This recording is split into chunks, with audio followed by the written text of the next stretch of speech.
Mr. Odumake, we just can't blame the government anyway. Even if the government did this just because of that threat, it would be proper, for instance, not to take chances and put the lives of Nigerians in danger. So no. It just might be difficult to fault the government there. That, okay, let's just assume, for argument's sake, that the government decided, to react to the threat issued by men. But then the government too was taking a decision.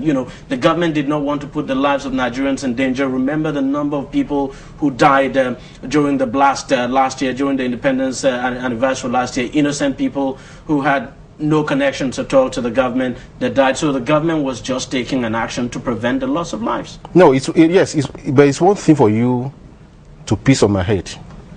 It's another thing for you to now be telling me that it is raining. That's the difference. I considered earlier on that if there is serious thinking, what the government should have done, if they want to technically avoid MEND or avoid the threats, is to say that we are declaring a day of prayer all over the country for the souls of those who died last year and the rest, and have nothing. Yeah. But to go and have what you had, that's something like a naming ceremony inside the sitting room in the villa, shows clearly that you ran away. You wanted to do it, but you cannot come out to do it because you are afraid of terrorists. There's no other name for it. And so, then there's no way they are going to dress this. They're going to say, the only people that can be convinced with Paul argument are those inside that rock. And now, the danger I need is this.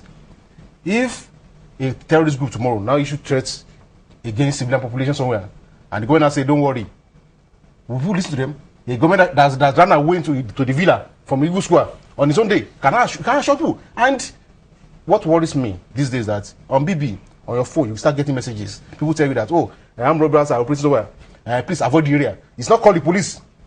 People are beginning to assume that there's no government in place. Yeah. And for a country that has been rated as the 14th most friendly nation in the world, this is so it's only those who are just interested in the oil they are selling every day and what they are making from that oil that can say that these things are normal. And more importantly, the low-key thing cannot sell because, like he said, it's not in the character of this regime to do low. In fact, this thing they want to do, that small thing they want to do inside the villa, only God knows how much they were spent on that event. Just recently, the Commonwealth had a training where they asked 2 judges to come from each country. Nigeria sent 37 judges there. So cannot be talking about low-key. What is at stake at this stage is that our government is raising up its hands before terrorists. It's not good for us. Our national pride is being submitted to agents of fear. And that's erode the confidence of the people. Because the first thing of the government is about law and order. The government has to secure the country before you can manage it. Once you cannot secure the country, you are descending wrong signal. Well, as you said, this is a question of perception. It would be very difficult, to convince if the majority of Nigerians perceive it that way, that the government was simply, scared, and the government was simply putting up, as Yinka put it, putting up its arms to say, look, we're helpless here. So it's a question of perception. If the majority of Nigerians perceive the situation that way, then how do you address this kind of situation? How do you convince Nigerians that, look, this is not what was actually intended? One thing we all know by now, or by today, is that President Goodluck Jonathan does not play to the gallery. This is a man that was never given a chance even to be an acting governor. He became a governor. He became an acting governor. He was never given a chance to even be an acting president. He became an acting president. Was never given a chance to even win his primaries. He won his primaries. He was never given a chance to win his elections. He brought down 4 generals. So he's not a man that is given to playing to the gallery. That's his style. That's how God has created him. He's not there to impress you.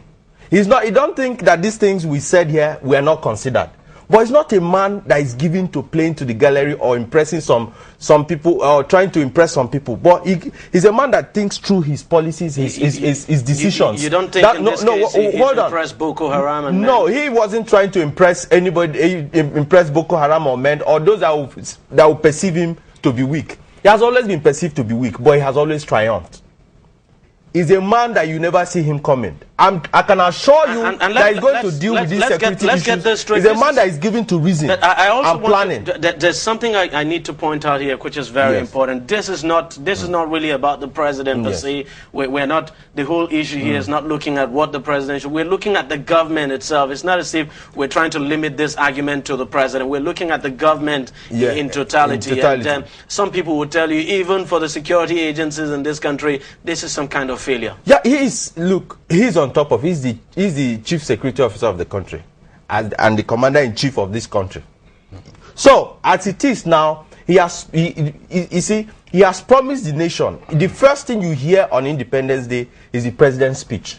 And you admitted that his speech was very strong. I mean, of course, he has reassured Nigerians. Yes, he has reassured Nigerians by his speech that they are going to deal with this issue. He has reassured Nigerians that they are reinvigorating the security strategy to deal with all our security issues. How do you deal with the problem of perception? How do you deal with that problem? The problem of perception would have been dealt with by his speech on October 1st. That is when, in the days of coup d'etat, is the speech that makes you know that there's a new government. The speech came before the act.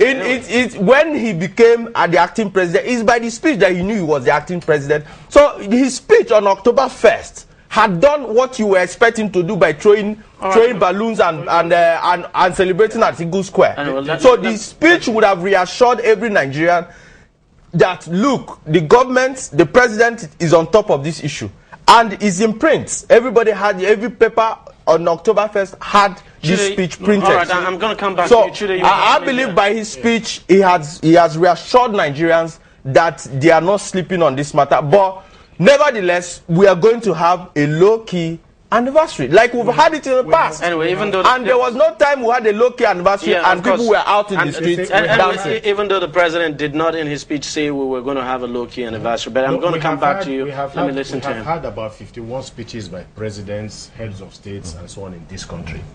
In 51 years of promises to the people of a better future, a brighter future, 51 years of giving hope to the people, what we see today is the terrible state of affairs in the health sector, roads infrastructure, and virtually every sector of this country.